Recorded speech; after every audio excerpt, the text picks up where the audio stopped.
Le Real Madrid est passé d'un 11 composé d'individualités à un 11 qui forme enfin un collectif, un groupe équipe qui met en valeur ses individualités, nous donnant même aujourd'hui un Real Madrid qui fait un énorme pressing. On l'a vu face à l'AS Monaco, on l'a vu face à Villarreal. Le Real Madrid recourt, le Real Madrid est intensif et ça, on le doit à un entraîneur, le nouvel entraîneur du Real Madrid, Alvaro Arbeloa. On a été séduit offensivement par le Real Madrid face à l'AS Monaco et face à Villarreal, on a été séduit défensivement. On a vu une vraie solidité.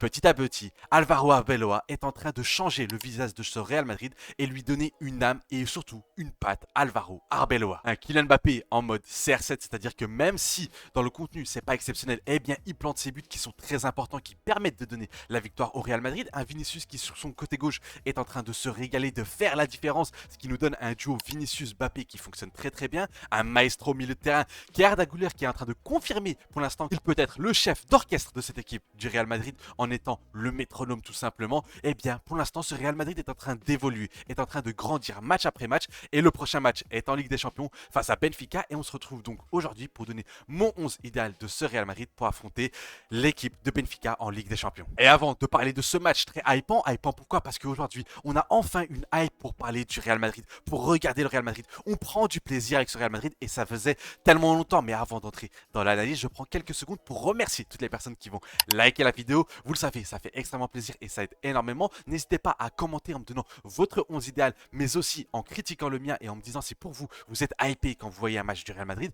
Vous abonnez pour ne pas rater les prochaines vidéos et surtout, booster la vidéo via le smartphone et la tablette. Bref, je vous laisse avec l'analyse. Commençons directement avec le 11 idéal de cette équipe du Real Madrid pour affronter Benfica en Ligue des Champions. Si avec Xabi Alonso, on changeait de 11 constamment et si au début je comprenais ça parce que je me disais qu'il avait besoin de vraiment voir toutes les possibilités, avec Arbeloa, on est sur un entraîneur qui reste sur ce qui fonctionne et c'est pour ça que vous voyez que mon 11 n'a presque pas changé depuis le dernier match à part Tchouaméni et Camavinga. J'en discute dans quelques instants, mais ça aussi c'est quelque chose qui est très intéressant. Ce Real Madrid a besoin de trouver un 11 titulaire, a besoin de trouver un 11 fort et avoir des remplaçants qui puissent eux entrer en concurrence. Évidemment, je pense à Mastantuono, Rodrigo, je pense à Arda Güler, je pense à Tchouaméni, je pense aux latéraux comme Carreras avec Camavinga, on va en parler dans quelques instants. Donc je suis très content d'avoir un 11 fort et d'avoir de la concurrence. Au goal, je mets évidemment Thibaut Courtois, l'assurance touristique de cette équipe du Real Madrid. En charnière centrale, je pars avec Raúl Asensio, Aysen qui a fait un plutôt bon match face à Villarreal, face à l'AS Monaco, j'avais trouvé intéressant avec le ballon, il apporte sa qualité technique, on sent qu'il est beaucoup plus protagoniste, il ose aller plus loin avec le ballon et c'est ce qu'on demande aux jeunes cracks espagnols. C'est un joueur qui encore une fois est très jeune mais qui défensivement semble aller de mieux en mieux et avec lui un Raúl Asensio qui pour l'instant, attention, on n'a pas un Raúl Asensio à 100% parce qu'on sait qu'il a une fissure au tibia et que ça peut claquer à tout moment. Mais pour l'instant, ça fonctionne. Pour l'instant, on a un Raúl Asensio qui défensivement assure la défense justement de la baraque. Et surtout, on a un duo, on a une charnière centrale qui devient de plus en plus complémentaire et qui se comprend beaucoup mieux. Et c'est très important. Vous le savez, j'ai toujours dit, le meilleur duo défensif, c'est pas les deux meilleurs défenseurs d'une équipe. C'est vraiment ceux qui peuvent avoir une alchimie, une complémentarité. Rien que pour ça, je peux vous donner l'exemple entre Rudiger et Damitao qui n'a jamais réellement fonctionné, même quand les deux étaient entre guillemets à leur prime. C'est pour ça qu'aujourd'hui, voir un Raúl Asensio, Dean Aysen, ça fonctionne très bien et je suis très content. Les deux apportent à la fois de la solidité défensive, mais aussi à la relance. Pour les latéraux, je pars avec Federico Valverde. Il est en train de faire vraiment le taf depuis quelques semaines, voire quelques mois. Il se bat, il apporte de l'intensité, il rentre au milieu de terrain, il permet aussi d'avoir une bonne qualité de passe. Techniquement parlant, je trouve qu'il s'améliore petit à petit, même si je veux toujours pas le voir au milieu de terrain. Je trouve que vraiment, au poste de latéral droit, il fait vraiment le taf. Et à gauche, je mets Alvaro Carreras. Pourquoi? Il va jouer face à son ancienne équipe Benfica, là où il a explosé aux yeux du monde. Parce que défensivement parlant, je trouve bien meilleur qu'un Camavinga, même si Camavinga, il pouvait dans ce rôle-là apporter au milieu de terrain. Je trouve que Carreras a aussi cette capacité-là parce que techniquement parlant, c'est un joueur qui est capable de faire la différence sur le côté gauche et de rentrer au milieu de terrain. Il est capable d'être plutôt bon avec le ballon, il est plutôt bon aussi à la relance. Donc voilà, c'est pour ça que je mets Carreras devant un Camavinga. J'ai beaucoup hésité parce que Camavinga apporte énormément avec ballon. Il peut rentrer au milieu de terrain, il peut aussi se projeter. Carreras peut aussi se projeter, mais quand on a un Vinicius qui fait autant d'activité qui est autant énergique sur le côté gauche, je me dis que tu n'as presque pas besoin d'avoir un latéral qui dédouble. Au milieu de terrain, je pars avec ce qui a fonctionné face à l'AS Monaco, c'est-à-dire Tchouaméni, et en 8, 10 entre guillemets, Arda Güler et Jude Bellingham. Amigo, si t'es arrivé jusqu'ici dans la vidéo, n'hésite pas à lâcher ton meilleur like, booster la vidéo si t'es sur smartphone ou tablette, me dire en commentaire ton 11 idéal et critiquer le mien. Le débat autour des commentaires du football, ça me fait extrêmement plaisir. Je like tout le monde, je réponds à tout le monde. Et vous abonnez si c'est pas déjà fait en mettant la cloche de notification. Je vous laisse avec la vidéo. Tchouaméni qui reprend son rôle parce que moi j'ai pas vraiment aimé Camavinga au poste de sentinelle. Avec Camavinga, je commence à être vraiment déçu parce que c'est un joueur en qui j'ai mis beaucoup d'espoir. Ceux qui regardent mes vidéos, vous le savez, j'ai toujours considéré Camavinga comme le joueur qui pouvait faire la différence avec ce Real Madrid parce que son profil est intéressant, mais ses pertes de balles à retentissement, le fait qu'il n'est pas capable d'avoir de la régularité sur 90 minutes me fait dire qu'aujourd'hui, eh bien, il doit aller sur le banc ou bien jouer au poste de latéral gauche. Surtout que là, ça commence à faire des années qu'il est au Real Madrid. Il est arrivé en 2021 lors du dernier jour du mercato de la saison 2021-2022. Et aujourd'hui, avec Camavinga, je suis pas satisfait. Je suis pas satisfait. Ses meilleurs matchs sont au poste de latéral gauche. Attention, il a eu de très bons matchs au poste de milieu de terrain.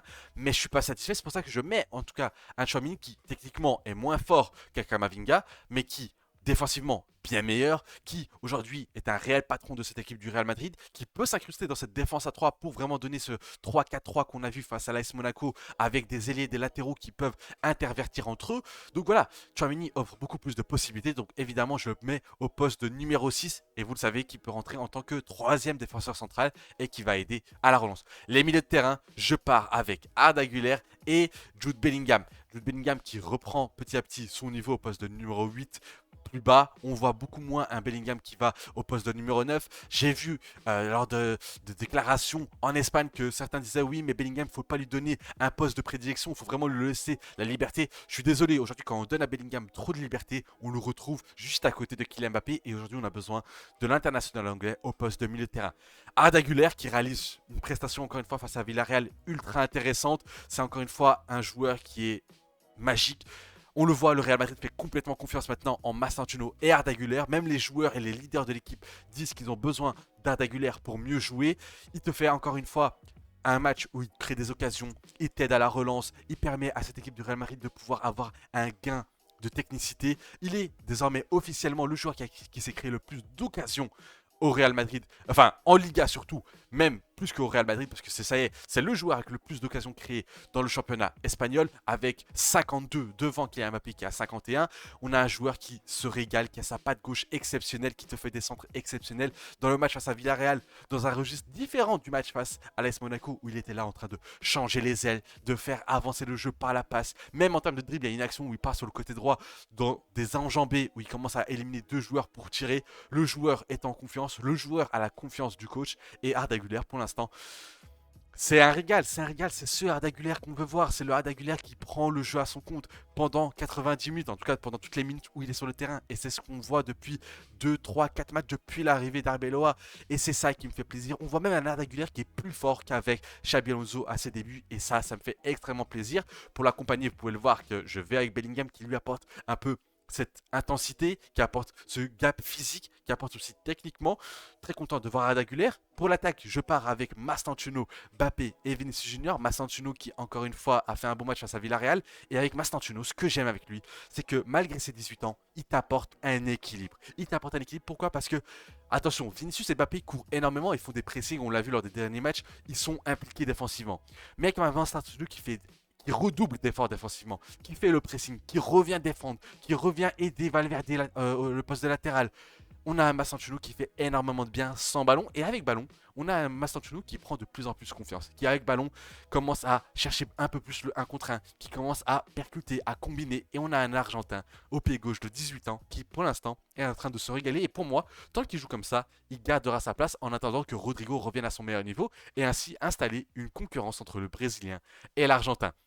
Pour accompagner ce crack argentin, on part avec évidemment Mbappé et Vinicius, deux joueurs qui ont fait énormément d'efforts défensifs, jusqu'à avoir justement une déclaration de monsieur Valverde, le capitaine de cette équipe du Real Madrid, qui a dit « J'aimerais mettre en évidence le travail défensif de Mbappé et Vinicius Junior, parce que oui, ces deux joueurs ont fait un gros effort défensif, on l'a vu sur les pressings, c'est des joueurs qui n'ont pas fait semblant en termes d'intensité, en termes de récupération. D'ailleurs, en termes de récupération, cette équipe du Real Madrid est exceptionnelle parce qu'avec Arbeloa, ces joueurs non seulement courent, mais ils récupèrent des ballons et souvent très haut. Là, j'ai pu voir du match face à Villarreal, il y a 6 joueurs sur 10 qui sont sur le terrain parce qu'on ne compte pas évidemment Thibaut Courtois qui ont minimum 5 récupérations avec Valverde 9, Carrera 7, Mastantuono 6, pour vous dire à quel point Mastantuono il est le troisième alors que c'est un offensif, Camavinga 6, Bellingham 6 et Dination 5. C'est dire à quel point ça y est, cette équipe du Real Madrid met de l'intensité et quand cette équipe du Real Madrid met de l'intensité,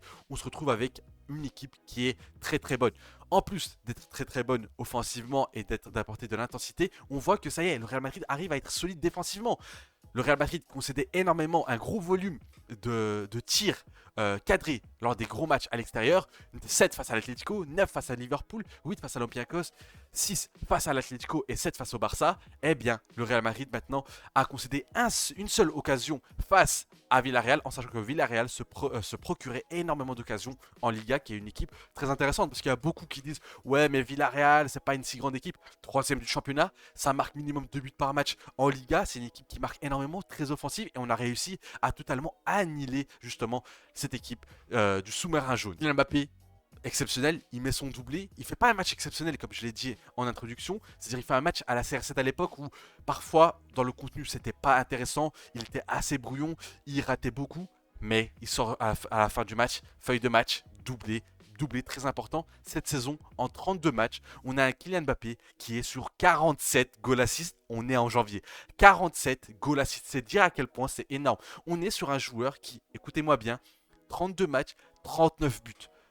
Je répète, 32 matchs, 39 buts. On est sur des statistiques d'Erling Haaland. On est sur des statistiques de buteurs exceptionnels. Et Kylian Mbappé cette saison, c'est tout simplement direction le Ballon d'Or. Il doit aller chercher un titre avec ce Real Madrid. Il doit aller faire une grosse Coupe du Monde. Mais il a un boulevard pour aller remporter ce Ballon d'Or. Parce que quand on voit la concurrence, eh bien, il n'y a tout simplement pas de concurrence vraiment légitime à aujourd'hui parler de Ballon d'Or. Donc aujourd'hui, Kylian Mbappé, il a fait un match, encore une fois, où dans le contenu, je le dis, il n'a pas été exceptionnel, mais qui, statistiquement, il a fait son match. Je sais que certains diront oui, mais on a besoin d'un Mbappé qui est bon dans le contenu.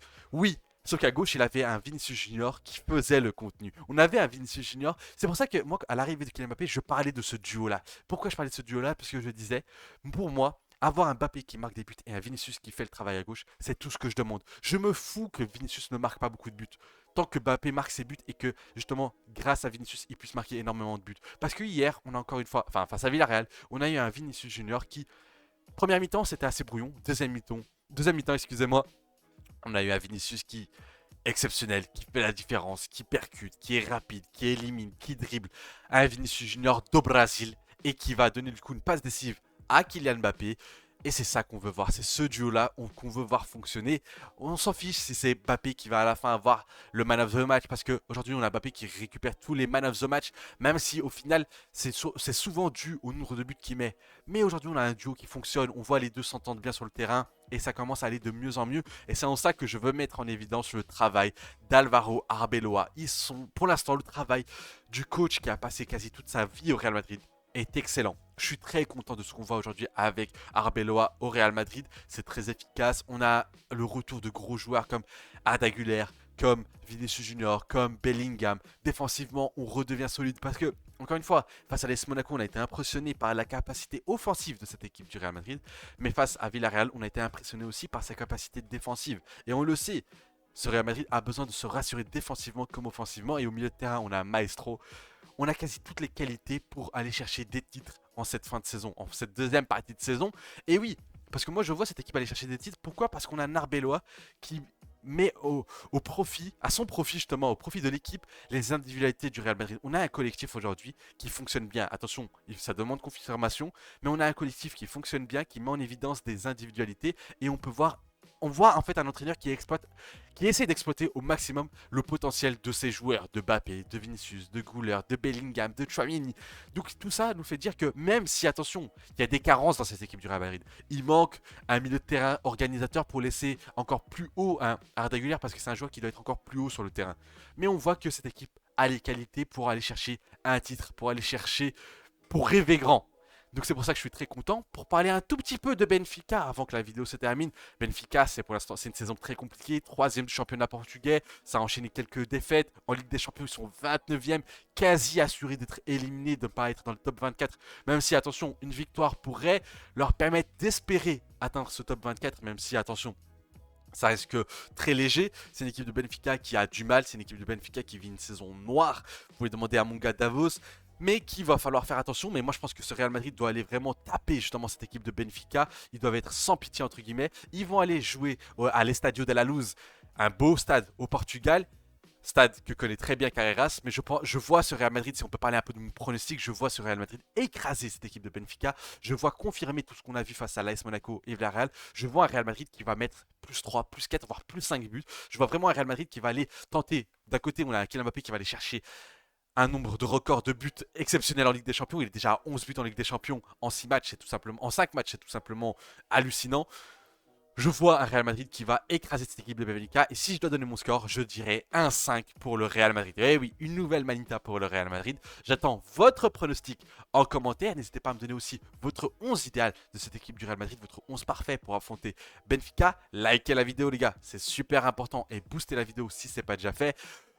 Et comme d'habitude, je vous invite à vous abonner si ce n'est pas déjà fait, mettre la cloche de notification. Et je vous dis à très vite. C'était Ous et à Navi, Noé dans la mer.